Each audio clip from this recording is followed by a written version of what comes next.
Welcome to Pronate. This is the first in a series of 3 short videos that introduce the badminton backhand. Pronate aims to help you hit the shuttle faster, with greater ease, control and precision through education and practice. This first video explains backhand grips in detail. The second video concentrates on the backhand stroke. The third video combines grip and stroke in basic backhand training.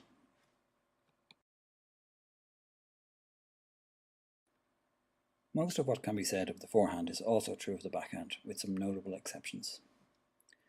This video is divided into standard backhand grip, grip rotation, other modifications and technical advice. All backhand grips are based on the standard backhand grip. Here's how it's made. Lay your fingers on the strings of the racket. Guide your fingers down the racket to the base of the handle. Slide the handle across your fingers until it rests against the palm. Curl your forefingers around the handle. Now place your thumb on the bevel of the racket handle. That's the standard backhand grip. The angle between the racket and the forearm should be roughly 90 degrees.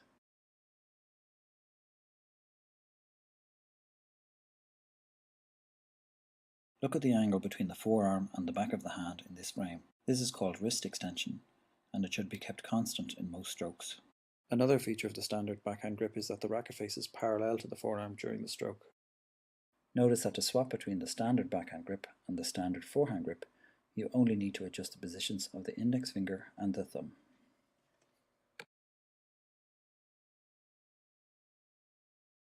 Like the forehand, the most common modification from the standard backhand grip is grip rotation.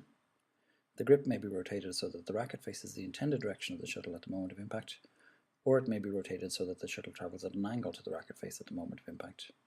This is referred to as cutting the shuttle. In this video, shot from below, hitting the shuttle to the left requires a standard backhand grip. If the shuttle is to be struck at an upward angle without cut, the grip is rotated clockwise to turn the racket face a little upwards. If the shuttle is to be hit downwards, the grip is rotated anti-clockwise so the racket faces downwards at the moment of impact.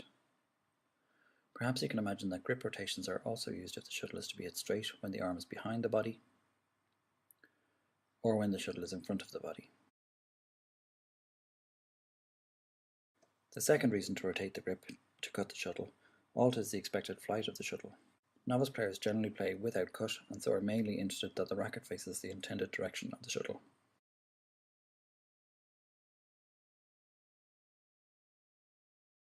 The other modifications from the standard backhand grip are similar to the forehand ones.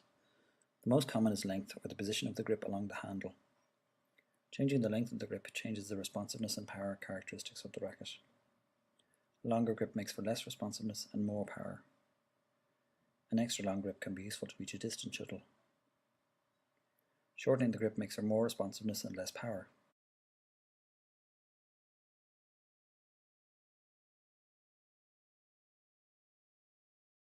This is commonly used as part of the short backhand serve. An advanced modification used for net play is where the racket is held in the fingertips. This allows the player to change the spin of the shuttle without using much force. With these simple modifications, it is possible to play almost any backhand shot.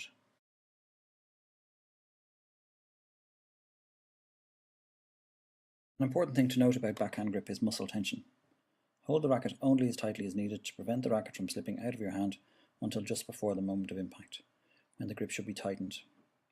Many players grip their rackets too tightly when it is inappropriate. Muscles can perform much more quickly and efficiently when they are relaxed. This can significantly increase the speed of the shuttle while decreasing the amount of effort spent.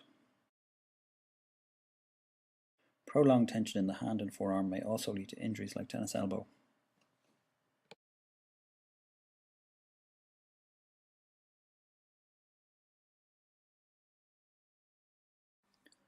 To summarise, we have introduced the standard backhand grip modifications, and some technical advice on gripping the racket.